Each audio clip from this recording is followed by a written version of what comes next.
नमस्कार, आप देख रहे हैं न्यूज़ पीआर। मैं हूं आदेशपुरी। इस साल मार्च अप्रैल में बंगाल में चुनाव हुए और ममता बनर्जी पहले से भी ज़्यादा मजबूत बनकर उभरी। 2016 में जहां उन्हें 211 सीटें मिली थी 294 विधानसभा में, वही इस बार 213 मिली। लेकिन बीजेपी के लिए ही बंगाल काफ़ी सुहाना सफ़र रहा। हालांकि वो सरकार बनाने से तो बहुत दूर रह गए, लेकिन वो मुख्य विपक्षी पार्टी बन गए। 77 सीटों पर उन्होंने जीत दर्ज की और कांटे का मुकाबला हुआ। बंगाल का चुनाव एक बार फिर से देश के पुराने चुनाव की याद दिला देता है, जब राजनीतिक लड़ाई झगड़े होते थे, राजनीतिक हत्याएं हुई, झड़प हुई और जो मतदान केंद्र था वहाँ पर काफ़ी तनाव वाला स्थिति बना रहा। और सबसे बड़ी बात, तृणमूल कांग्रेस और बीजेपी के कार्यकर्ताओं में बहुत ज़्यादा झड़पें हुई। ये झड़पें चुनाव खत्म होने के बाद भी चालू रही। आपको बताएं कि जब मतगणना हो गया और तृणमूल कांग्रेस ने जीत दर्ज कर ली, उसके बाद भी राजनीतिक हत्याओं का दौर शुरू हुआ और कितने दर्जन लोगों की हत्या कर दी गई, जिसको लेकर राज्यपाल ने काफ़ी क्षोभ जताया। लेकिन अभी एक बहुत बड़ी सूचना आ रही है, खबर आ रही है, दैनिक जागरण में इस खबर को दिया है कि तृणमूल का फरमान है कि भाजपाइयों को नहीं बेचे कोई सामान। ये एक बहुत ही अजूबा और एक स्वेच्छाचारिता दिखाता है बंगाल के तृणमूल कांग्रेस का। आपको पूरा खबर हम बताते हैं। बंगाल के पश्चिम मेदिनीपुर जिले में केशपुर थाना क्षेत्र में भाजपा कार्यकर्ताओं के सामाजिक बहिष्कार के लिए तृणमूल कांग्रेस की ओर से शुक्रवार को एक फरमान जारी किया गया है। इसमें दुकानदारों से कहा गया है कि वे भाजपा कार्यकर्ताओं को कोई सामान नहीं बेचे, वरना उन्हें इसका खामियाजा भुगतना पड़ेगा। इसके बाद कोलकाता से लेकर दिल्ली तक की सियासत गर्म हो गई है। केंद्रीय वित्त मंत्री निर्मला सीतारमण, भाजपा के राष्ट्रीय प्रवक्ता संबित पात्रा, राज्यसभा सदस्य स्वप्न दास गुप्ता ने ट्वीट कर इसकी निंदा की है।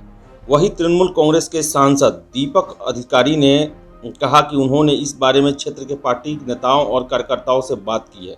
इस तरह का कोई निर्देश जारी नहीं किया गया है। दूसरी ओर केशपुर थाने की पुलिस ने मामले में स्वतः संज्ञान लेते हुए अज्ञात लोगों के खिलाफ प्राथमिकी दर्ज की है। जानकारी के मुताबिक पश्चिम मेदिनीपुर जिले के महिषसदा गांव में टीएमसी की स्थानीय इकाई की ओर से इलाके में बाकायदा पंपलेट बांटे गए। इनमें भाजपा के 18 कार्यकर्ताओं के नाम लिखे हुए हैं। दुकानदारों से कहा गया है कि इन सभी कार्यकर्ताओं को कोई सामान नहीं बेचे। साथ ही चेतावनी दी गई है कि अगर कोई दुकानदार इन भाजपा कार्यकर्ताओं को सामान बेचेगा तो उसे कड़ी सजा दी जाएगी। आप देख सकते हैं कि भारत में जो है चुनाव 1952 से चलते आ रहा है और सरकारें बदलती हैं, बहुत ज़्यादा कटुता रहती है एक दूसरे के प्रति, लेकिन कहीं भी हम किसी भी राज्य में ऐसी घटनाएं नहीं देखते हैं कि चुनाव खत्म होने के बाद सदन और पार्टी स्तर में विरोध के अलावा सामाजिक बहिष्कार हो।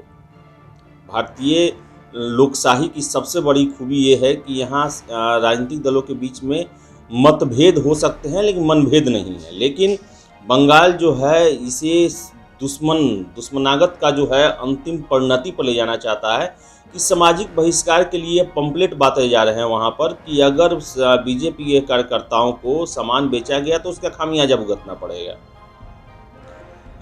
राज्यपाल जगदीप धनखड़ ने जब 22 मंत्रियों का शपथ ग्रहण हुआ ममता बनर्जी के शपथ ग्रहण के बाद, उस समय ये कहा था पत्रकारों से कि बंगाल में लोकतांत्रिक और संवैधानिक मूल्य जो हैं वो खत्म होने के कगार पे हैं और ऐसे में उसके लक्षण, उसके प्रभाव जो हैं अब बंगाल में दिखने शुरू हो गए हैं। सबसे पहले हम देखें तो बंगाल सरकार के द्वारा लगातार केंद्र के खिलाफ कार्य किए जा रहे हैं।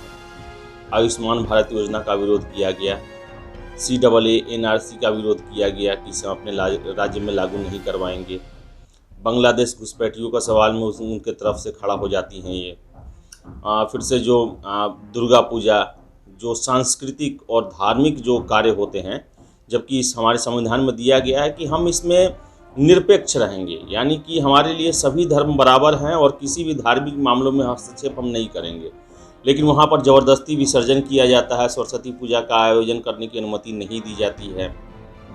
वही बताएं आपको कि जब अभी यास तूफान आया था तो मुख्यमंत्री के द्वारा प्रोटोकॉल का उल्लंघन किया गया। प्रधानमंत्री आपदा से संबंधित बैठक में उनका इंतजार करते रहे, वो आधे घंटे देरी से आई और फाइल सौंप के चली गई। और जब चीफ सेक्रेटरी पर कार्रवाई किया गया तो ममता बनर्जी ने उन्हें रिलीज़ नहीं किया कि ताकि वो DOPT जाके अपना रिपोर्ट करे, वहाँ ज्वाइनिंग करें, और त्याग पत्र दिलवाया और मुख्य सलाहकार बना लिया। वही हमने कल जो है खबरें चलाई थी कि जो कोविड वैक्सीनेशन हो रहा है उसके सर्टिफिकेट पर प्रधानमंत्री की फ़ोटो है, उसको लेकर भी विवाद है। वहाँ पर ममता बनर्जी का फ़ोटो लगाया जाएगा। तो बयान आया था बीजेपी की तरफ से कल कि अलग देश की तरह व्यवहार कर रही है ममता बनर्जी, और वहाँ पर ममता बनर्जी ही नहीं बल्कि उनके कार्यकर्ता भी ऐसे व्यवहार कर रहे हैं जो हमारे संविधान के लिए, हमारी राज्य व्यवस्था के लिए अच्छी नहीं है और न ही दलीय व्यवस्था के लिए अच्छी है। कि हमारी कटुता है वो चुनाव तक सही है, सदन में सही है कि हम विरोधी हैं, विरोध करें, लेकिन सामाजिक बहिष्कार ये समाज में वैमनस्य पैदा करने का ये कार्रवाई है। और चलिए आपको हम बताते हैं जो ट्वीट जो किया गया है संबित पात्रा की तरफ से और जो भी बीजेपी के नेता की तरफ से है, जो इस सामाजिक बहिष्कार के खिलाफ उन्होंने ट्वीट किया है, वो भी आपको हम बताते हैं। संबित पात्रा ने वो पम्पलेट का जो पिक्चर है उसे भी शेयर किया है और लिखा है, this is not intolerance, this is fascism. Sadly, Mamata Banerjee had total become the epitome of murder, atrocities and violence. तो ये इन पर कमेंट किया गया है संबित पात्रा की तरफ से, क्या ये असहिष्णुता नहीं है, ये फांसीवाद है जो कि ममता बनर्जी के द्वारा अपनाया जा रहा है। और वो पम्पलेट को शेयर किया गया है। साथ ही जो नाम है, जिन कार्यकर्ताओं के नाम के बारे में अगले ट्वीट में उन्होंने लिखा है, this is how the pamphlet of TMC ordering shop not to sell to BJP कार्यकर्ता। ये दिया हुआ है कि ये पम्पलेट है जिसमें लिखा हुआ है कि आपको सामान नहीं बेचना है, सामाजिक बहिष्कार के बारे में। वही आपको हम बताएं कि इसको लेकर जो है निर्मला सीतारमण ने ट्वीट किया है, this is shocking, would urge CM Mamata Banerjee to see that all citizen in West Bengal are protected and not ostracised और denied the basics, otherwise a true shame. और इसमें इन्होंने ये जो पम्पलेट है इसको भी शेयर किया है। तो ये काफ़ी हैरानी वाली है और हमें भी काफ़ी हैरानी हुई इस खबर को देखकर कि कैसे बंगाल, जो कि एक बंगाली संस्कृति थी, भारतीय स्वतंत्रता संग्राम में बंगालियों का बहुत बड़ा योगदान है। एक तरह से कहें तो उनके ही शहादत और यातनाओं के बाद देश को आज़ादी मिली है। लेकिन आज देखिए कि बंगाल में ही ऐसी करतूतें की जा रही हैं जो भारतीय संघ के खिलाफ है। और आपको बता दें कि ये जो है कि भारतीय लोकशाही और संवैधानिक मूल्यों के बिल्कुल खिलाफ है। इस पर संज्ञान लेना चाहिए और वैसे लोग जो पश्चिम मेदिनीपुर में जिन्होंने ये पम्पलेट बांटे हैं उन पर कड़ी कार्रवाई पार्टी को भी करना चाहिए, सरकार को भी करना चाहिए और केंद्र सरकार को भी हस्तक्षेप करना चाहिए, क्योंकि ये सच में ऐसी कार्रवाइयाँ की जा रही है बंगाल के द्वारा, एक अलग देश की तरह व्यवहार किया जा रहा है। और बंगाल को लेकर आपको बताएं कि ऐसी बातें आती हैं, खुद बीजेपी के नेताओं के द्वारा ऐसी बातें कही गई हैं, मंत्रियों के द्वारा ऐसी बातें की गई हैं कि वहाँ पे जो ऐसी गतिविधियाँ चलती है जो कि भारतीय संघ के लिए ठीक नहीं है। ब्यूरोक्रेसी को लेकर ही अलापन बंदोपाध्याय का जो रवैया रहा वो भारतीय संघ के लिए अच्छा नहीं है। अगर ऐसे ही करतूत जो हैं दक्षिण के राज्य या वैसे भाषाई राज्य जिनका गठन भाषा के आधार पर हुआ है वहाँ पर किया जाने लगा तो ये फिर भारत की, देश की संप्रभुता और अखंडता के लिए सबसे बड़ा चुनौती होगा। और इसे केंद्र सरकार को काफ़ी मजबूती से निपटना चाहिए, क्योंकि बंगाल का जो व्यवहार है वो स्वाभाविक नहीं है, वो एक बगावती तेवर वाला उसका ये है, उसका रूप रहा है अभी तक।